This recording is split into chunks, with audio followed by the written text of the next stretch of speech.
full committee. I call this meeting of the Finance Committee to order. It is my understanding that this is being recorded by ActonTV. Anyone else who wishes to record it must make themselves known to me now. Very good. First item on the agenda is public participation. Mr. Peterson, I recognize you. John Peterson, Jackson Drive.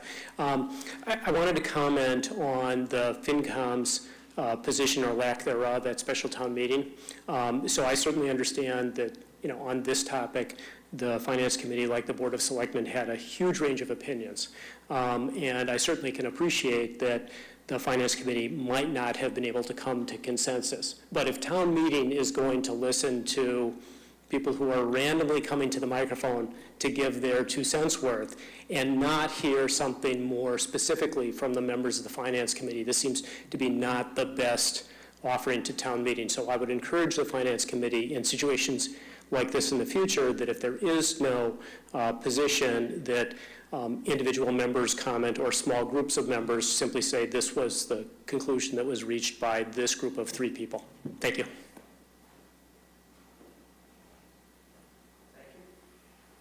Thank you. You can go ahead and turn off the microphone, please. Okay. I'm not actually particularly in the mood to rehash the special town meeting. Or Hash? Was that a Freudian slip? It's a Freudian whip. It's where you say one thing and mean your other. Okay. With that done, let's go ahead and move on to ALG conversation and update. This is actually going to be a 2-parter. One is going to be a review from the last meeting, and then also just a very quick primer for the meeting that's coming on Thursday morning. There were a couple of points that I wanted to bring to everyone's attention out of the last meeting. The first of which is that the biggest downsized surprise in our last ALG meeting was a $540,000 unexpected charge from the Middlesex retirement assessment. I did ask how frequently the assessment gets adjusted, and I was told that it happens every other year. I would like to ask Steve Barrett, since he was the bearer of said news, and he has got the pleasure of joining us on our meetings recently, if he'd like to add to that. In particular, is that a final set number? And secondly, is there anything that we could have, should have done to have seen it coming?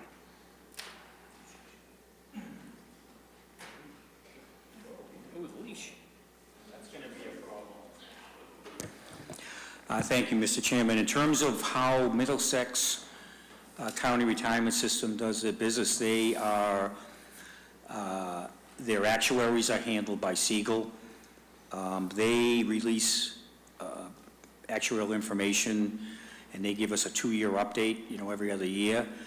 I'll be attending a meeting in mid-December where they will release the final numbers. The last 20 years, I've probably seen, minor changes from their preliminary data in the fall to what's released in December. So I don't really anticipate a real change there. They had, part of this goes back to their view that all pension assessments for the whole Middlesex system are pegged to go up about 8.5% a year, which is way too high, in my opinion.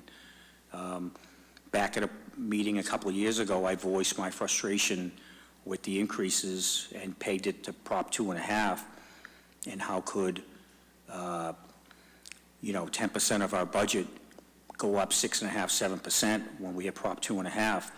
And I was kind of soundly, what's the right word? I was not kind of taken seriously by the other treasurers or the advisory council. So, here we find ourselves up 14.5%, 15%. The good news would be that the FY21 increase is a lot less. I think it's about 6 or 7. But at the end of the day, this isn't like OPEB right now anyways, where, we have a real chance to affect the difference unless we somehow started paying in additional contributions, which is allowed. towards our retirement assessment. There's really not a lot that we could have done, but next Wednesday, I will be getting the final numbers. I don't expect a big adjustment, though. Mr. Noon. Yeah, Steve, is everybody, all the members going up the same, or is this a reallocation of? Mr. Chairman, so their target, and I can show you a spreadsheet where they will show the whole group going up 6.5% or 8.5%. So as a whole, that's their target. There's really no rhyme or reason behind it. Some of the actual, we've dug in, we have the written explanation from Siegel on the increase. As I said at ALG, some of it is that the retirees aren't passing away quick enough, that the mortality assumptions built into the Siegel study aren't being realized. So that's a lot of it. I think some of it too was the town's reaction to the kind of the opioid crisis back 5, 6, 7 years ago was our development and implementation of a program where we upsized the police department and we approved 8 new officers. And I think that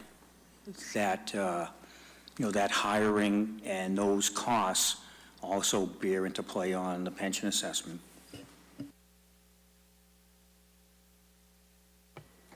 So Steve, what are they using for their assumed rate of return right now? Because everything I've read recently with different pensions around the country, they're lowering their assumed rate of return into like the 7% range.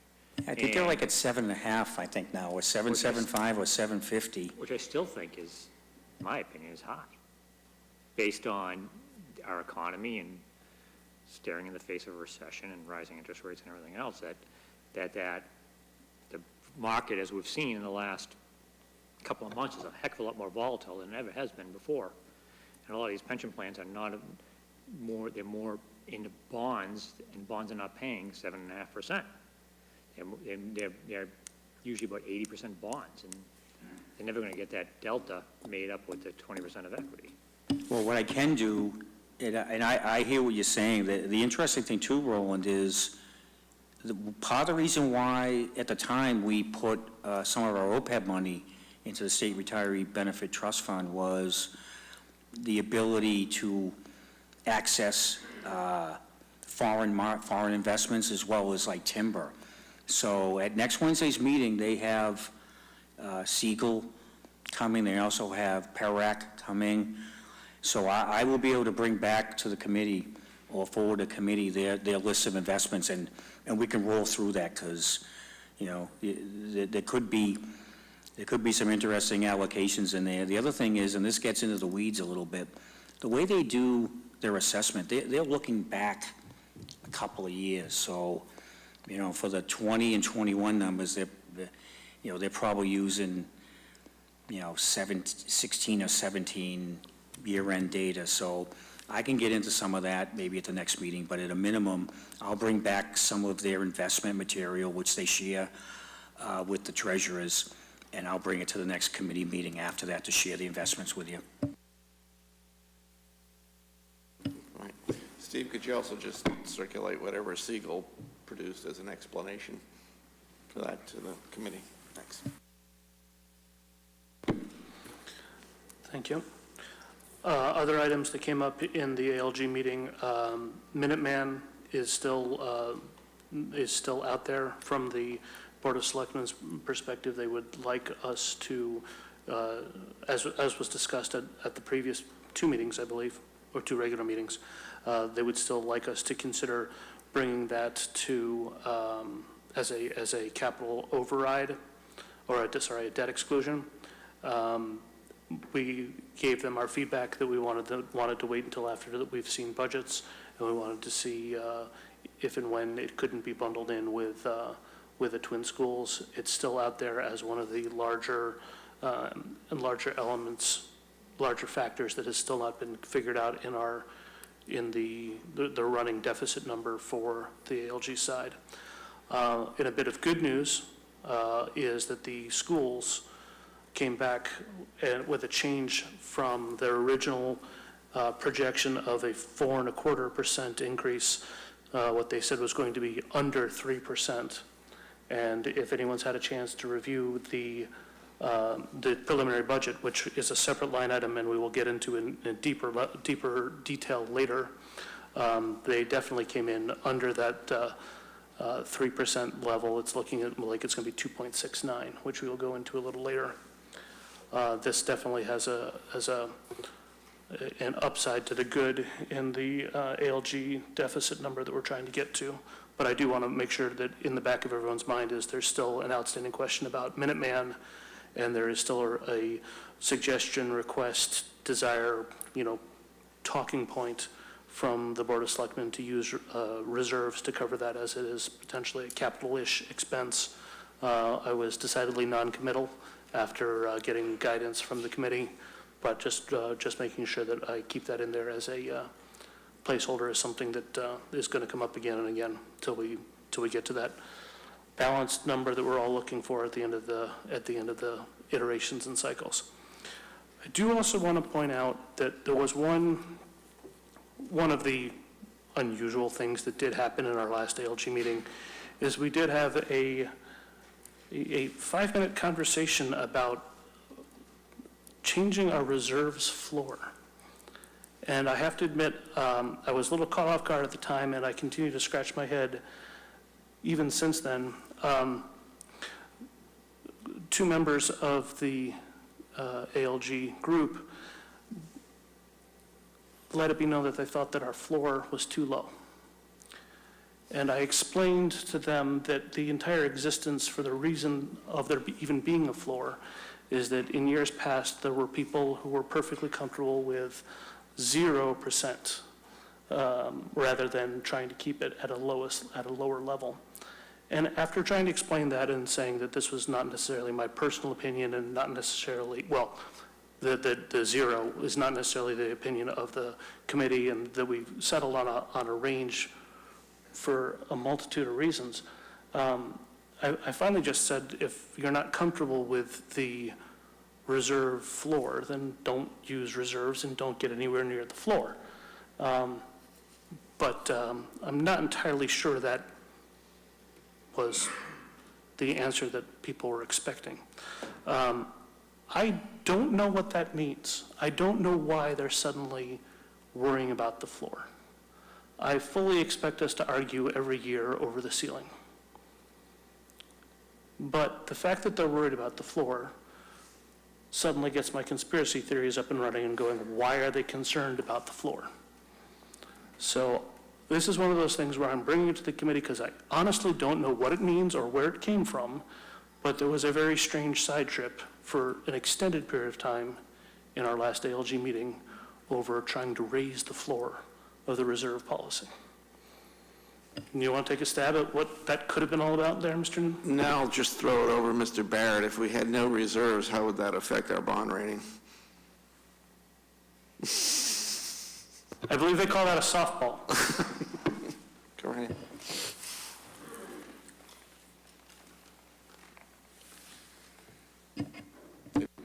No reserves at all, how would it affect our bond rating? Well, first off, that's a trick question.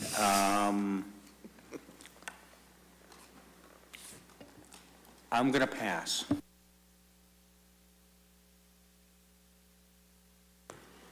Okay, I'm not sure passing when asked the direct question is totally, So now I'm joining you on the conspiracy theory bandwagon.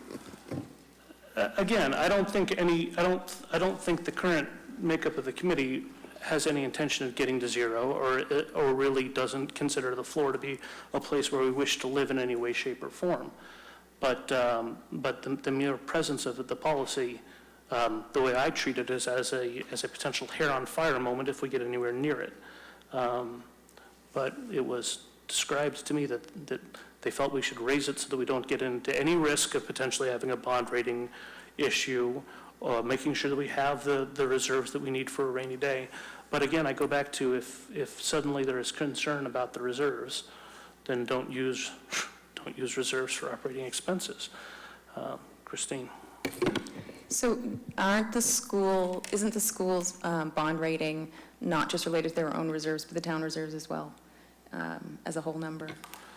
So that's where it gets a little weird. So the school is actually limited by the reserves that it can have at statutory 5% of operating budget. It can be held within E&D. Now, apparently, they can have some kind of stabilization fund, which is over and above it. And apparently, Moody's in particular, and apparently there was a letter that I do not have. There was a warning letter saying, don't let your reserves get too low and that we're below the national average. What concerns me is how can they do much about that if they are statutorily limited at 5%, and perhaps in other states they don't have that same limit. But as I was told, the rating agencies do also look at the overall reserve or free cash, or whatever terminology you want to use, of the town as a secondary backstop over and above what E&D is. Another agenda item on here is a school capital plan, and there is a conversation in there about starting a stabilization fund, which might be a way for them to have a secondary style of, I hesitate to call it reserves or E&D, but a secondary bucket of money that can be treated by the rating agencies as a rainy day fund. But I was definitely, what I wanted to bring to the committee was my concern over why they wanted to revisit the floor. Go ahead, Christine, sorry. Did I not answer your question? So I guess what it would be useful to know is they're looking to maintain a AAA rating. What is Moody's looking for? How much, if we add to the school committee's reserve, the school budget reserve and our reserve, what is that bottom reserve dollar that keeps them in the AAA? And then also understanding if they go to AA, what does that cost us as far as borrowing rates and the school? Mr. Chairman. The answer to the last part of that question is probably 30, 40 basis points, which on a big number can be a big number. But as far as, yes, the school district can issue bonds. However, the town's ability to pay and willingness to pay are definitely factors in rating those bonds. They have no revenue to speak of other than what they assess to the two towns, so they're linked. And lastly, I was on this committee when we had no reserves, and it wasn't much fun. Let me be clear. I'm not recommending that we run to zero, and I'm not recommending we get anywhere near our lower reserve policy. I am merely reporting to the committee that this was a left turn. Christine? So it seems like it would be in our interest to just find out what that number is, what the right number is. Fair enough. Steve Barrett, is that something I can work with through you? Or I should probably do it through Bertolino, right? Yeah, okay. I hear you, Christine. Let me take down the action item.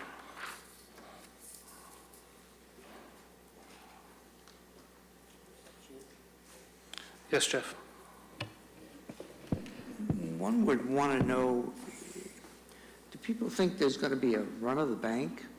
That somehow the citizens of the town are going to feel that taxes are too high and that we should lower our reserves to keep those taxes even lower than they are now? Or, in other words, sometimes a increase in something is a defense against somebody who wants to decrease it.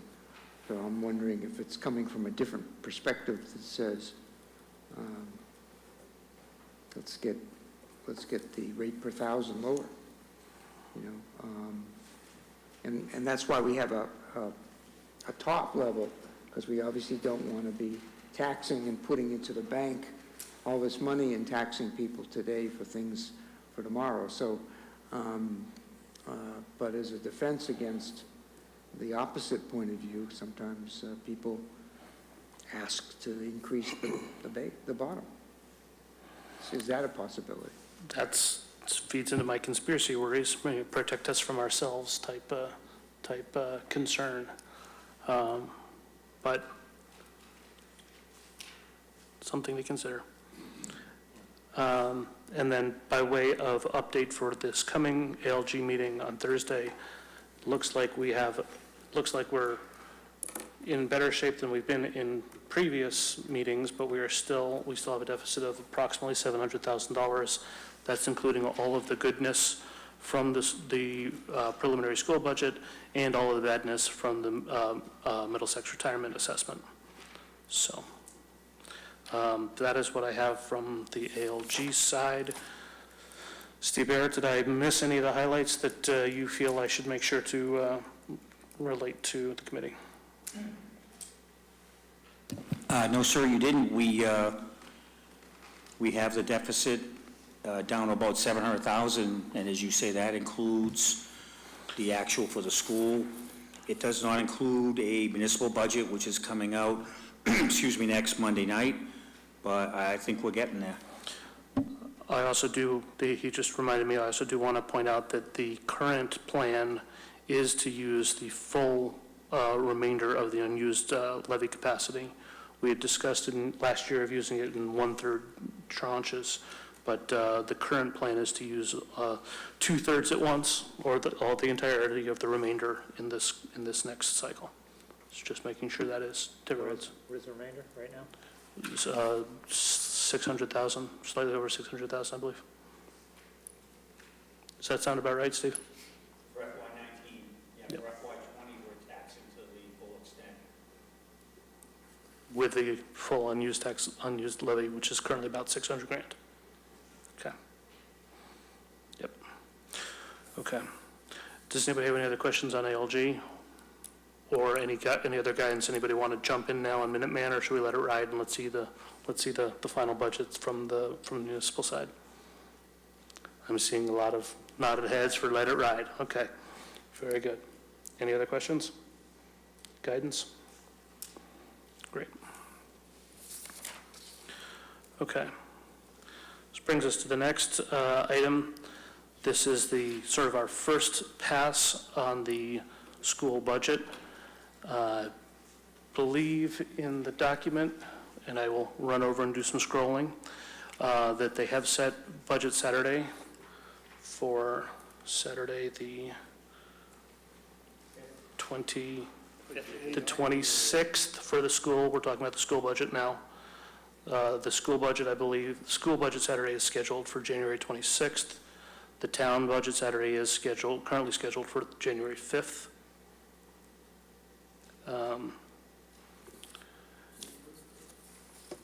Say that again? 5th for town, 26th for school.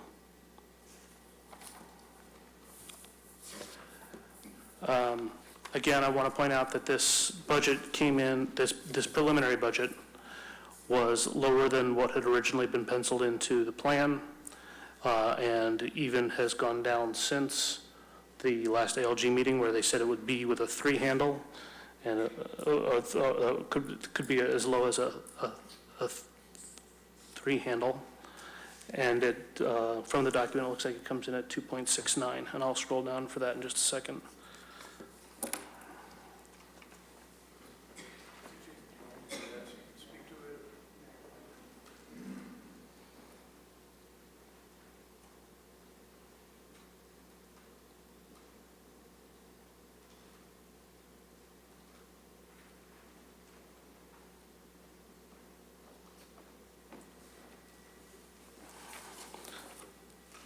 So this did just come out in the school committee packet, so I'm stealing some of Christine's thunder, but it was on the agenda. So anything that I miss, please do jump in and add to. Seems to be a greater number of personnel changes than in the last couple of years. Looks like a couple new coaches and team chairs.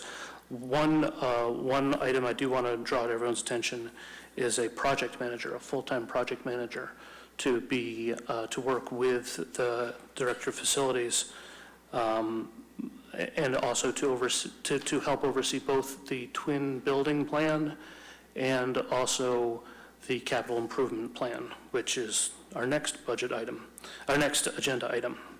So that's a new full-time position. There's also a psychologist that's a 40-60 split between the elementary schools and the junior high. There are some circuit breaker savings in this budget as well. On the revenue side, there were a couple of notable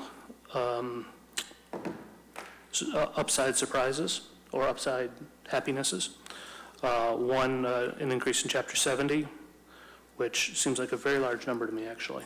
And I'm going to definitely be asking questions about that come school budget Saturday. A regional transportation aid increase of almost $570,000. Christine, you look like you want to scroll.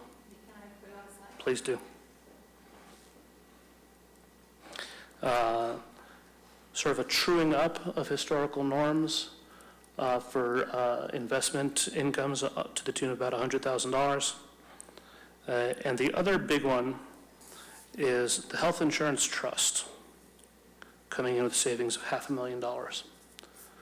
So I'm going to now jump to our HIT liaison, if he's willing to jump in and speak to this and tell us all the goodness and how this is actually going to be a $500,000 upside surprise.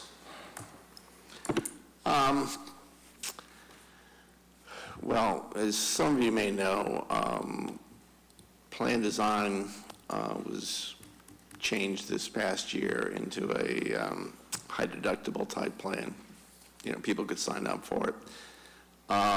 It was very highly subscribed, much higher than had been expected. We therefore expect that our costs will be lower. However, we have no data to prove that. And we will not have any data to prove that probably for 6 months. So last year, the health insurance cut rates by 5%. We are sitting on a fairly significant amount of reserves that we need to, well, it depends. My good friend Mr. Peterson would like it all dumped back this year, but we will take it over a few years. We voted early this year because essentially the data, it's going to take a year for the data to work through with the new plan. We're not going to know any more in February than we know now. So our best judgment was that we could still do an increase and that we picked 3% as a reasonable amount to decrease, the premiums for this year. Thank you. Since your name was invoked, by all means, please step forward. Thank you. First of all, I just wanted to check and make sure the memos that I wrote about the trust made it through the shell to the individual finance committee members? Yes? Okay. The one that you just sent? No, a while ago. Yeah, there's Yes. 2 memos. So anybody who cares about the details of the trust, that's my best effort to try and describe what's going on with the trust. The one thing that, I would want people to have in the back of their mind is that no matter how carefully the trustees set rates, because of the volatility of the claims experience of the trust and the size of the trust, in any given year, you might miss that number by $1 million to the good or to the bad. So actual mileage may vary, and so in the memo, you'll see I projected, I think we might be here, plus minus $1 million, which obviously is not a rounding error. Indeed. Definitely not a rounding error. Christine, did I miss any, can you put some more color? Because I was not in the meeting. This was just a quick read-through of the preliminary budget, which I know everyone did since they saw the agenda come out late this weekend. They're also looking to hire 3 more transportation people, bus drivers, if possible. They'd love to have 5, but they don't think it's actually feasible, just because they're not out there, which will also include 3 new buses. They are also investing even more in capital improvements year over year going forward. I don't know, it's a good-looking budget. Are the 3 extra bus drivers and 3 extra buses in this budget? Yeah, so the transportation Sorry, one second. Yes, the answer is yes, that they are in this, and that they are looking to use an offset from the transportation return we're going to get. Okay.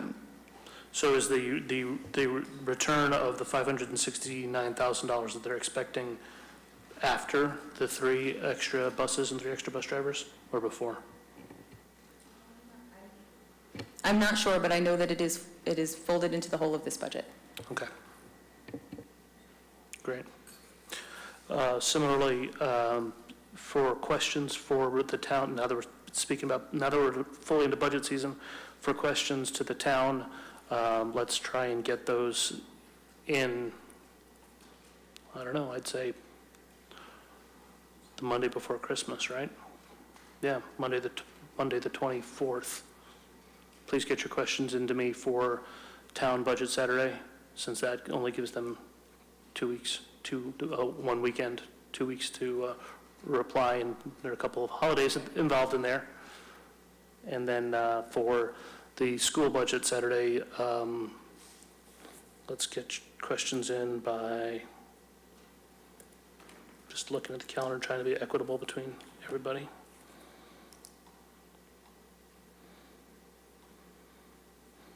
Yeah, January 14th. That work for everybody? Do we have a link? Steve, can you send us a link to the budget package? Once it's out. When it's out? When's it coming out? December 26th? This Monday coming up? Monday the 17th. So we get 1 week to ask questions.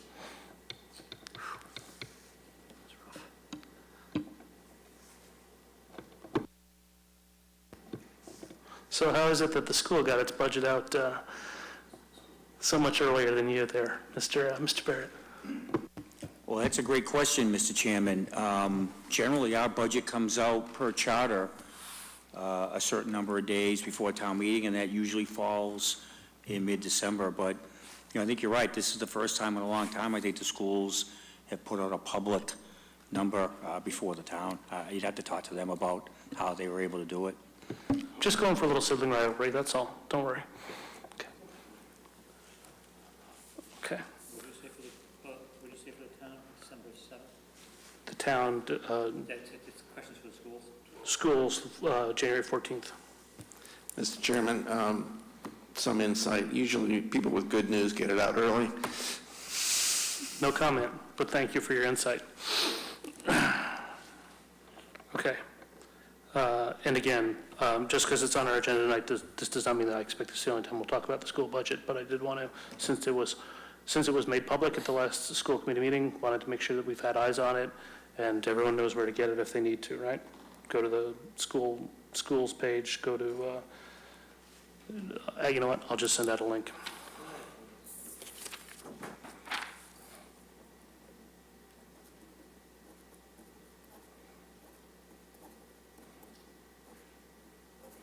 If I don't write it down now, I will never remember. Okay. This brings us to the school capital plan, which is the other handout that I copied for everyone tonight. And just by way of, quick preliminary conversation, this is definitely very separate than the twin school plan. Twin school plan is still moving forward. We'll give a quick update on that after this. This is specifically, in the past, it has been referred to as the SIP plan, the capital improvement plan. This is the everything but the twin schools plan. The other thing that I definitely want to point out is that this is not meant to be 100% all-encompassing of everything that would not be covered by the twin schools. What they are proposing is to take out a $7.5 million bond and pay it back with the existing capital budget line item that they've gotten up to. If you go back 2 or 3 years, the capital plan, the capital budget line item was $250,000. Over the last couple of years, that has ramped up to $1 million. The plan now is to take that $1 million and leverage it into a bond so that they can accelerate a bunch of the work while taking advantage of not as historically low interest rates as they've seen in the past, but by being able to take the bond out now, they do not have to worry about acceleration costs, and they can address a greater percentage of what was called out in the Dore and Whittier report right from the beginning. I do want to point out that this plan does not take into account whichever of the third schools does not make it into the twin school. Let me rephrase that. As you know, we're trying to decide whether the twin school is going to be Douglas Gates or Douglas Conant. As a result, whichever of those schools does not make it into the twin school plan, none of the SIP outstanding issues have been identified to be covered by the use of this per se. Now, this is open to be adjusted every year, and I am quite sure that once we settle on a school, that they will go back and revisit it. But this is not meant to, this is specifically not meant to suggest that everything else in the Dore and Whittier plan will be able to be covered with this one particular bond. A concern that I had early on, one of the things they had originally talked about was taking out a full $10 million bond and basically spending all of their yearly capital budget as debt service to the bond. One of my concerns was I didn't want them to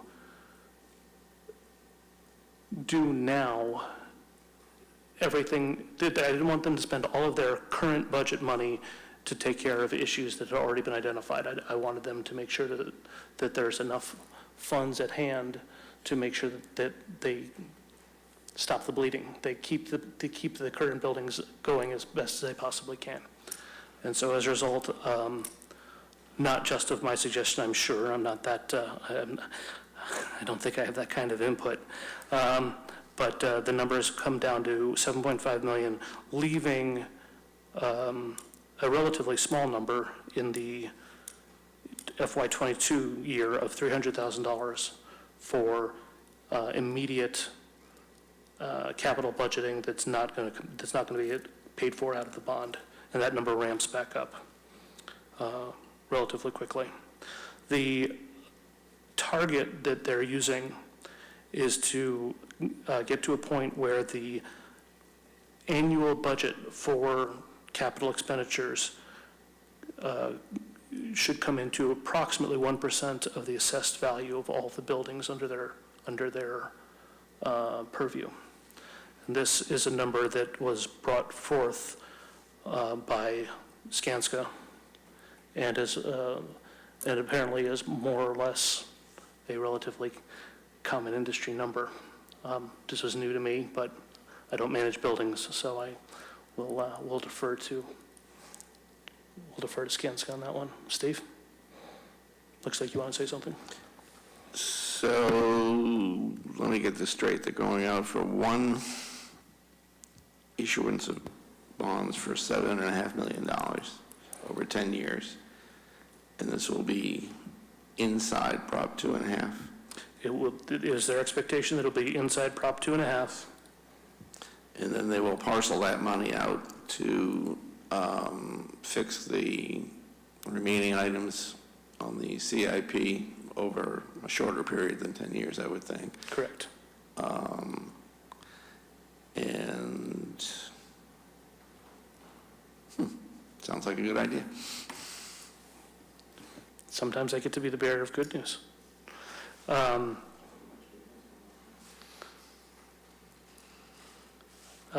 Let's see, I had one other point to make. Oh, it's gone.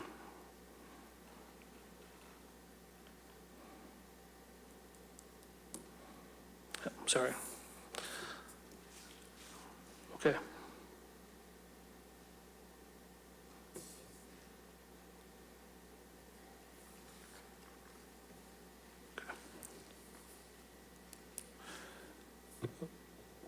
There was something else I wanted to say, and I totally forgot it.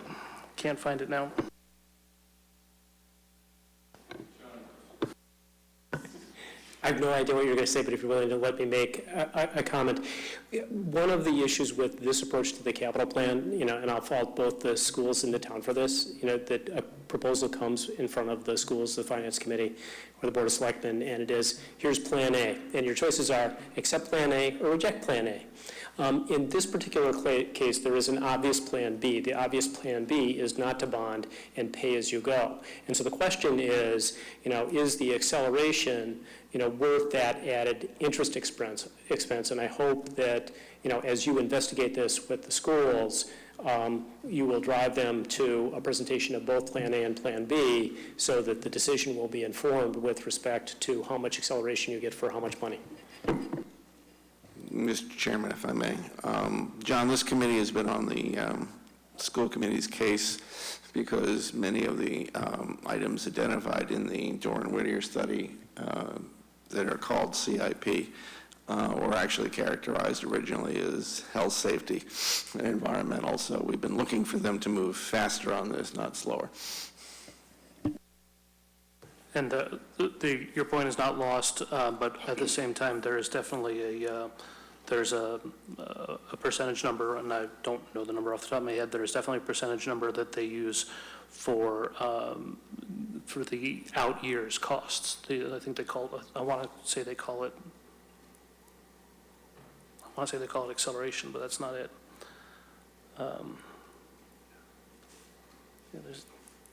What was the number they used? What was the name they used in all the buildings for Minuteman? The second, third, fourth year cost.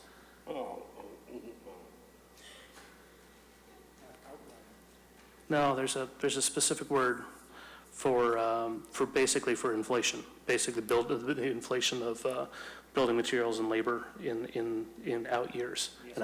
Escalation costs. Thank you. Acceleration. I like to come up with escalation. It's a legitimate question. Is the interest less than or greater than the escalation cost? But at the same time, the sooner we can can retire some of the risk from the Doran Whittier report, the better. Thank you, Roland. Escalation costs. Mr. Chairman, just a quick question. I know when we talked about this last, there was just some initial numbers up front that the memory's failing me on what those were, but have we looked at these capital outlays and plugging them into the long-range plan? Is there just to see how they kind of fall out as far as the overall budget goes?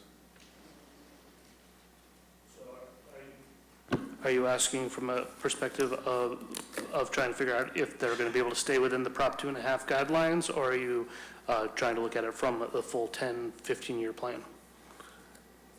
Both. I mean, probably more the second and more the latter, I would think. I mean, I'm not opposed to any of this. I'm just wondering how it sort of shakes out with the actual town finances as we generally look at them on a 3 to 5 year basis. So this actually is a way of fixing for the next 10 years what they plan on spending. So this is a full 10-year plan. So the expectation is they would not have to materially deviate from this unless something were to happen that was unexpected. That this is what the capital plan would be for the next 10 years. So this is the first long-range capital plan I've seen from the school side. So this is captured in the model, how we typically look at it? Considering that the ALG model is only 1 year in advance and maybe as many as 3, yes, this is way more information than we've ever gotten before. I'll be happy to update the FinCom model. Probably have to wait until I see town budgets. But I think I heard him say Monday.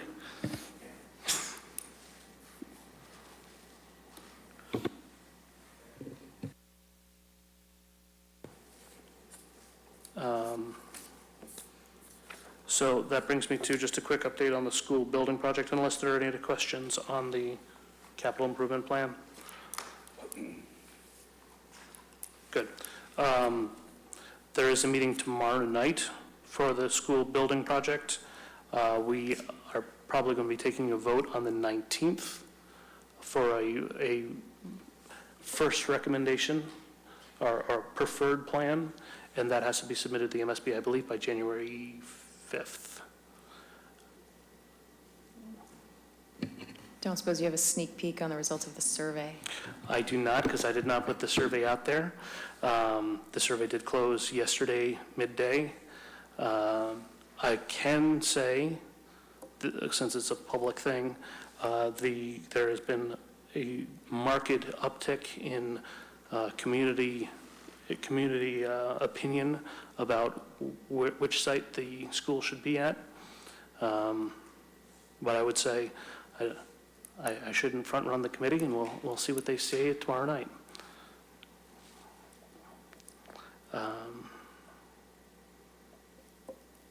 Yep.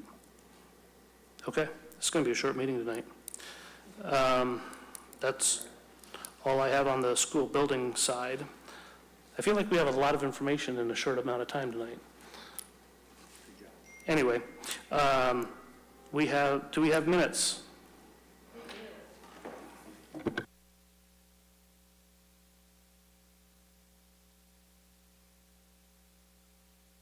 Yes, we do. The November 27th meeting minutes that were distributed have not been updated to me by anyone, so I move that we accept them as written.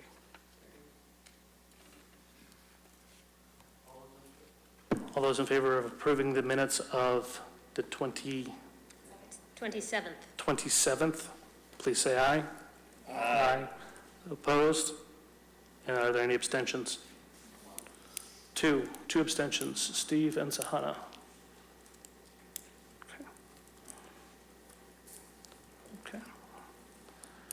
Okay.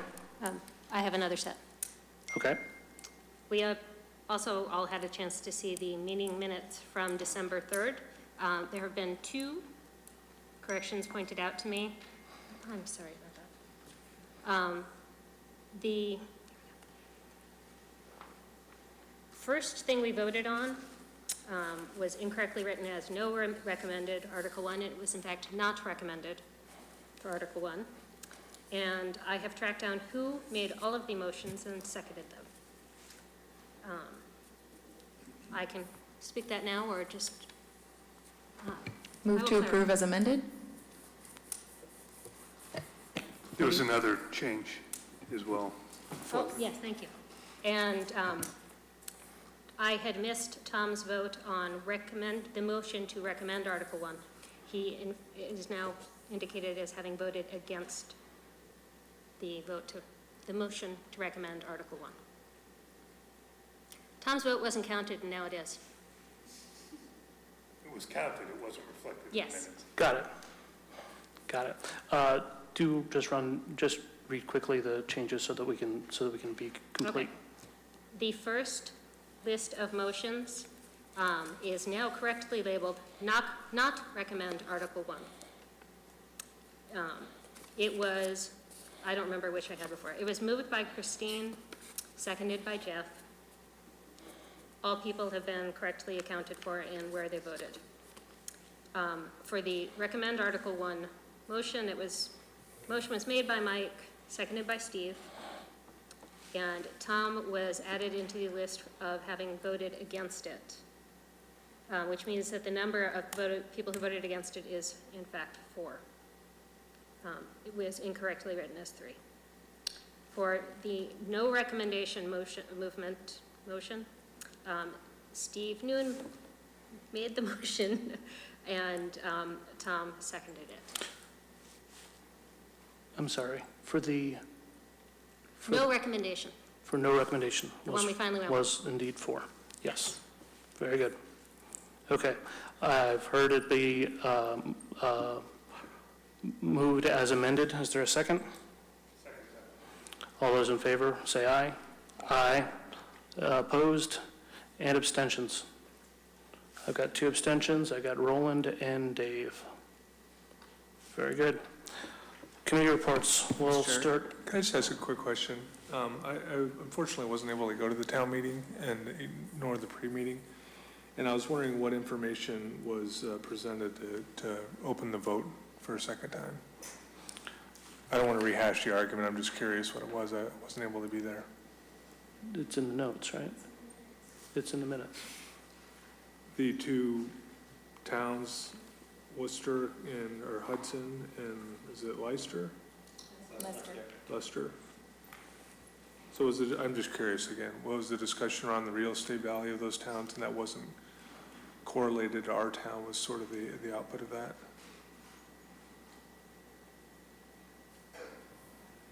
I think we reached the decision that they did not indicate enough data for us to determine one way or another which way our real estate prices would go. We're going to start with you, Dave. Any committee updates, committee reports? Meet next week, so I have no updates at this time. Christine? The budget was the only thing of interest to the FinCom from the school committee. I stole all your thunder. Took the whole thing. It's right there on the agenda, though, so. It's all good. Mr. Farley? No, Mr. Chairman, there was no selectmen meeting on the 3rd. Fair enough. Christie? We are meeting on Thursday. No updates since then, since This our is previous meeting. Kelly's Corner. Kelly's Corner? So CPC met on the 6th, last Thursday, with 3 presenters. One was ACHC, looking for $150,000 for the Community Housing Program Fund, which would update the housing production plan, which they need to do, develop new units, pre-development monies for senior housing, capital improvements for affordable units, and down payment and closing cost assistance for first-time home buyers. Noted that there was no money requested last year. They felt that they had enough in their funds to be able to carry out their mission. So the housing production plan has to be updated. I think that's by state law, so they have to get that done. Open space set aside. Open space came in. Andy McGee presented, looking for $450,000 to be committed for this year. The current set aside for open space is $1,932,460. And of that, $85,000 comes out of the set aside each year to cover the Wright Hill bonding costs. Historical Commission came in and gave a presentation.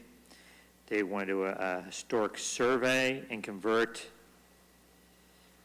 all their documents onto the MACRIS system. And so it'll be more searchable. They converted it for, to MACRIS, I believe, which is the Mass Cultural Resource System. It's an online database, so you'll be able to search documents and things like that, and one possibility of losing them. You can add documents later on as property houses change from one owner to another, et cetera. They feel the project would cost $20,000. Of that, they would get some kind of matching fund of $10,000 they're looking to get to leverage for that.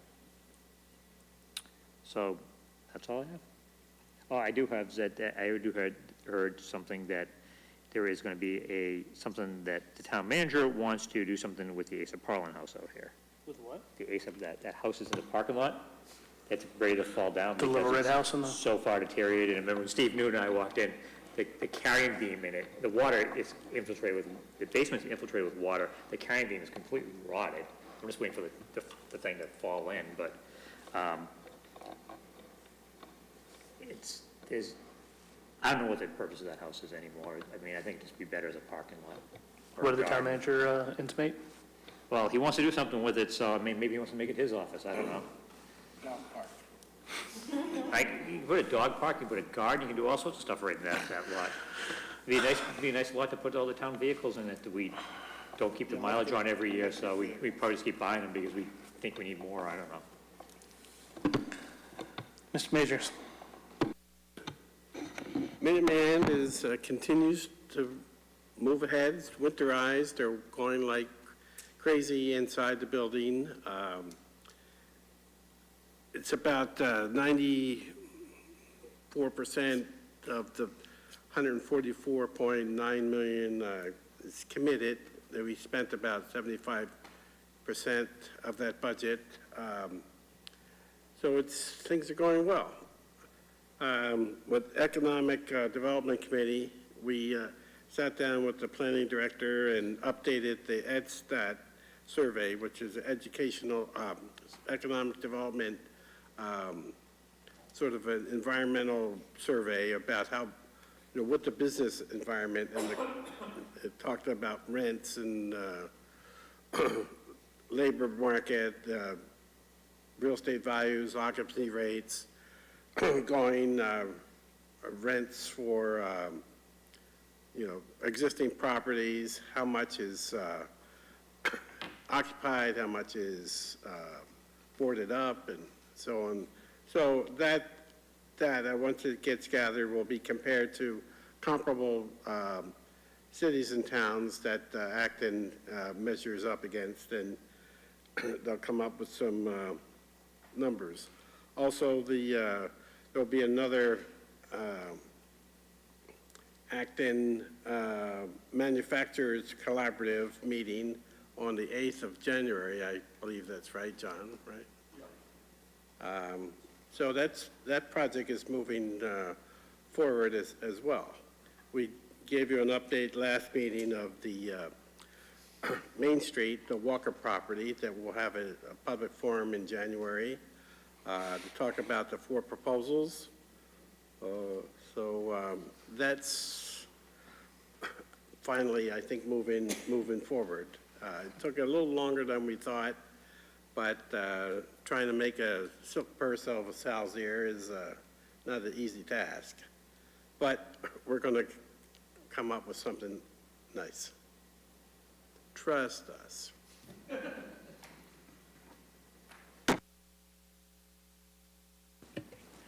Mr. Chairman, I had the privilege of spending a couple hours last week with the treasurer and assistant treasurer of the town, and we went over trust funds. There's probably 3 categories that we came up with 2 subcategories for each. There's the trust funds and the raising and spending of that money, the investing of that money, both by type and the mix, and then a very significant impact to this body is the accounting of both the principal and the income from those funds. And they're all interrelated, and so we've agreed that the 3 of us are going to meet once a month and talk about how we're moving towards some definitions and some conclusions on these different aspects. Each which is fascinating. Like, I think Steve mentioned that in his tenure as treasurer, we've only had a few new trust funds added to the mix. And since we are looking for sources of income, it wouldn't be bad if we had some people putting a few $1 million away, that the income of which would be to the benefit of the citizens of this town, and would in fact perhaps offset some of our costs in some things. So we're looking forward to moving on that. And I think the 25th of January is when we're meeting again. And as an aside, I think I talked to you offline, but it would be good if we could get the next 6 months of our dates together, put down. We could use, I think you put together a spreadsheet of issues that the committee was going to look into and who was going to champion which of those issues. I know I raised my hand for the management letter, and I'd like to put that as the first meeting in May to be on the agenda so that we could meet with the auditors and talk about the last fiscal year's management letter and what are they going to look in specifically to the next audit, which won't start till August or September of the following of that year, of 19. I'm actually going to go to Steve first, because Sahana's got the last item. Anyway, Well, health insurance trust met, but we've already discussed the major discussion point, so There you go. that's it. Sahana, do you have any other committee reports? And then please feel free to just go straight into the PTO, PDSO planning, outreach, POV planning. Actually, I'm sorry, I have to still send out the emails to the PTOs and PTSOs, which I will get to it by next week.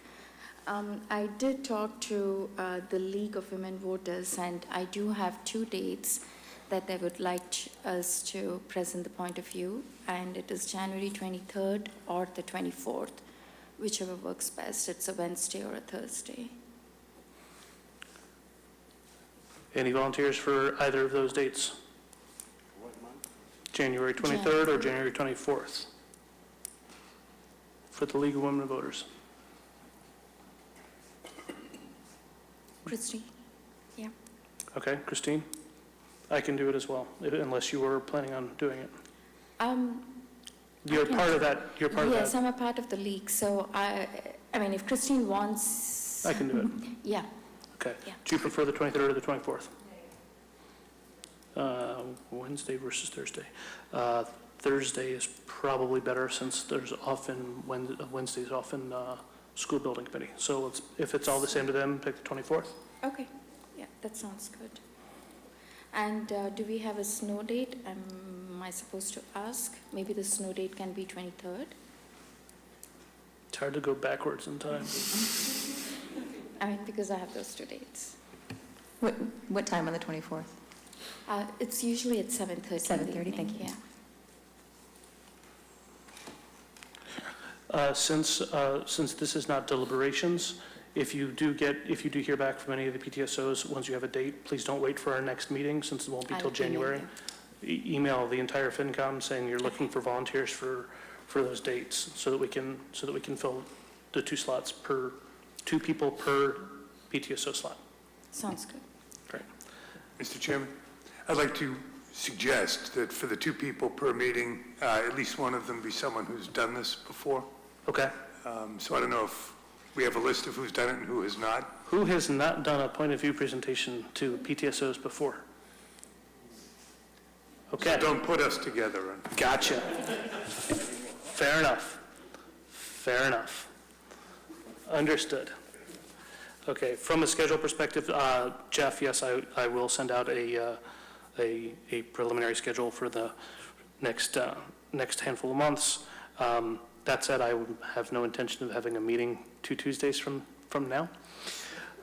So we're looking at the second Tuesday in January as our next meeting, other than Budget Saturday on the 5th.